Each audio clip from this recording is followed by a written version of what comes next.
After the end of World War II, the world was split into two, East and West. This marked the beginning of the era called the Cold War.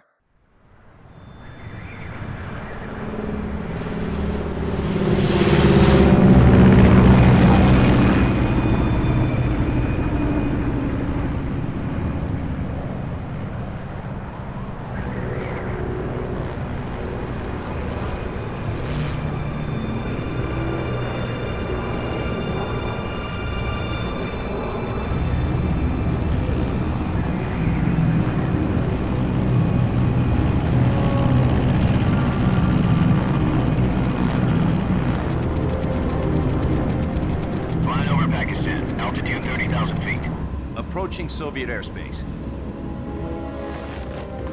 20 minutes to drop off. Commencing internal depressurization. Equipment check. Arm main parachute. All right. You ready to go? Drop zone still showing a high pressure mass. Cav okay. Good. We've got high visibility.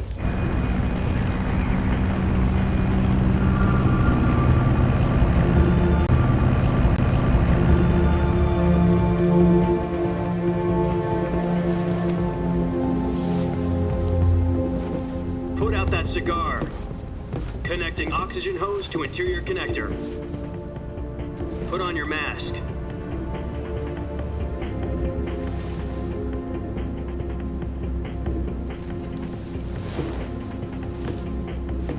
Does this panty waste know what he's doing? Approaching release point. 10 minutes to drop off. Hey, are you deaf? He said put out the cigar and put on your mask.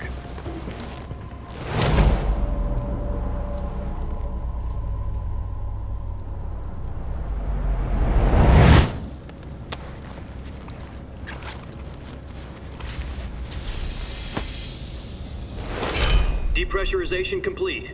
Checking oxygen supply. 6 minutes to drop off. Opening rear hatch.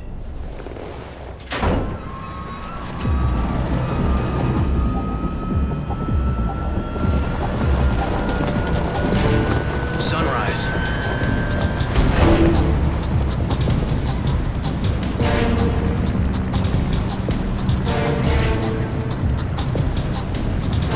External temperature minus 46 degrees Celsius.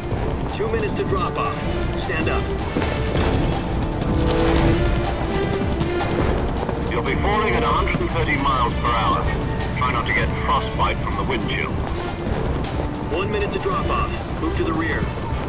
Activate the air bottle. This is one for the history books. The world's first halo jump.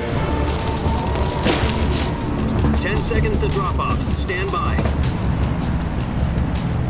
Status okay. All green. Prepare for drop-off. Countdown.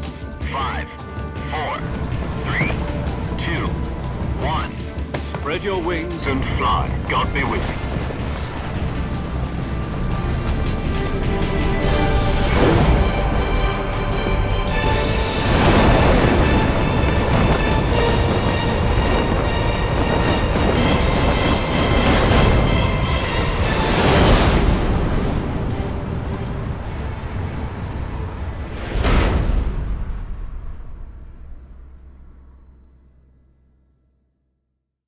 Jack, I've got some important news. The head of the CIA has finally given us the green light for the Virtuous mission. Virtual mission? No, the Virtuous mission. The future of our Fox unit depends on it. If it succeeds, we'll be officially organized into a unit. Virtuous mission? Sounds like some kind of initiation ritual. You know, don't get cocky. This isn't a training op. Right. So what exactly is this wonderful mission? Well, about 2 years ago, a certain Soviet scientist requested asylum in the West through one of our moles.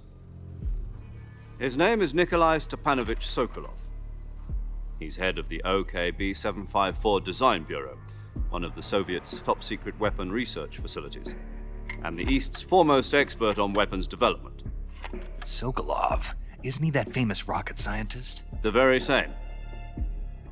On April the 12th, 1961, the Soviets achieved the first manned spaceflight in history.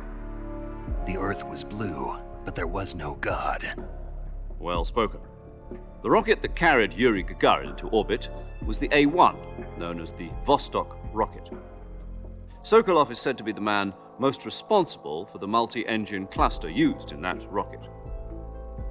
After Gagarin's flight, Sokolov left rocket development to become the head of the newly established Design Bureau. From a lowly technician to head of a design bureau, that's quite a success story, so why do you want to defect? It seems he'd become afraid of his own creations. Afraid? Call it a crisis of conscience. And for that, he left his country and his family behind and went over the fence? Not exactly.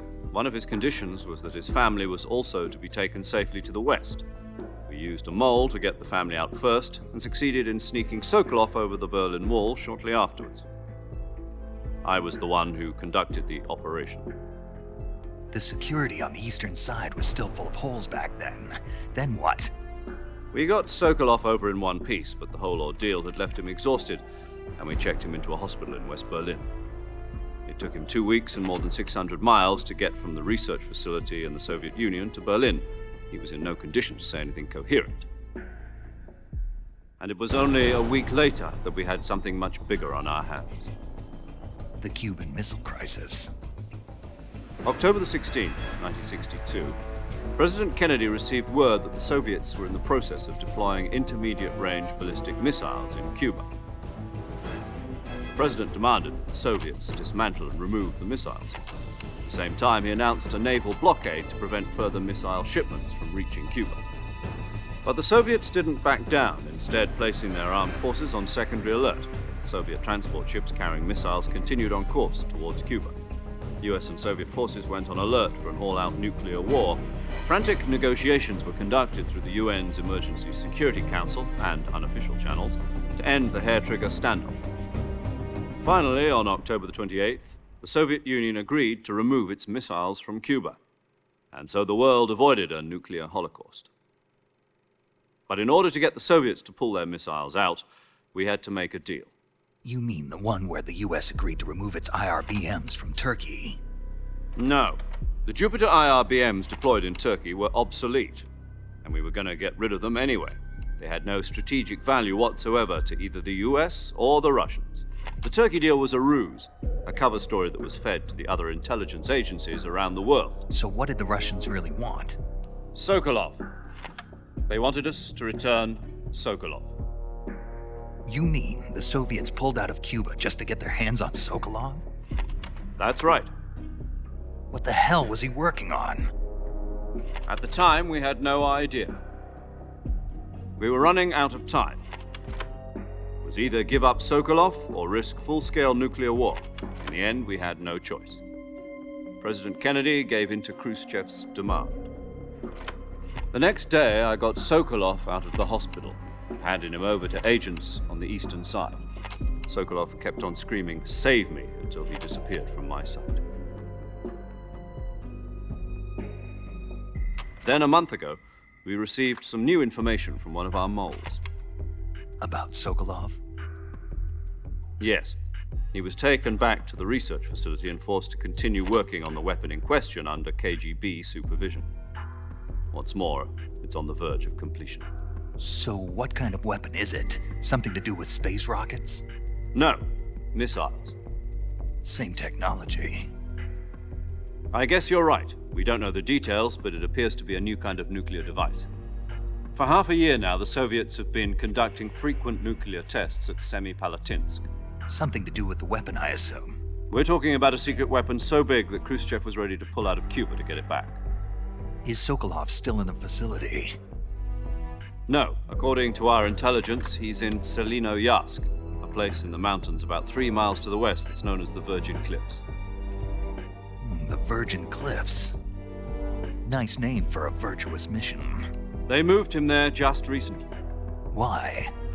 Apparently, they're conducting a field test of the weapon, but it's our best chance to get him back. This mission would never have been possible if he was still in the research facility. This is our last chance. Sokolov must have known that too when he contacted us.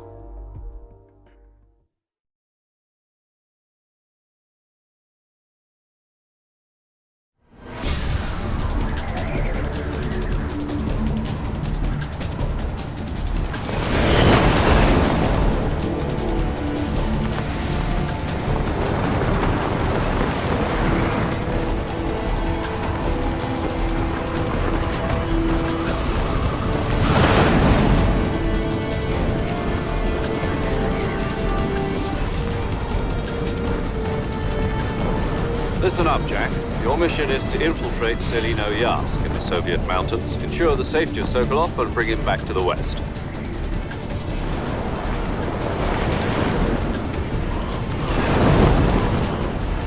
If we don't get Sokolov back before that weapon is complete, we'll be facing a major crisis. The clock is ticking.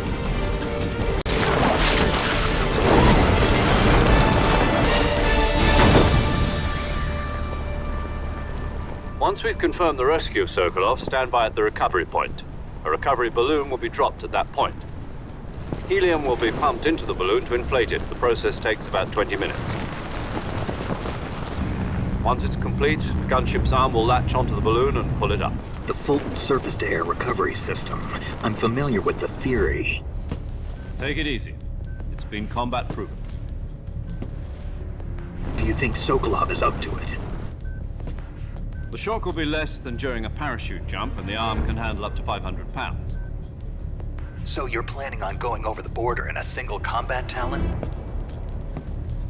She's equipped with two 6-barrel 20mm Vulcan cannons, as well as two 40mm machine guns. Sounds like she could hold her own against a battalion of tanks. Even with the fuel in the reserve tank, we're facing a 4-hour time limit. If all goes well, it shouldn't take more than a few hours. Home in time for dinner.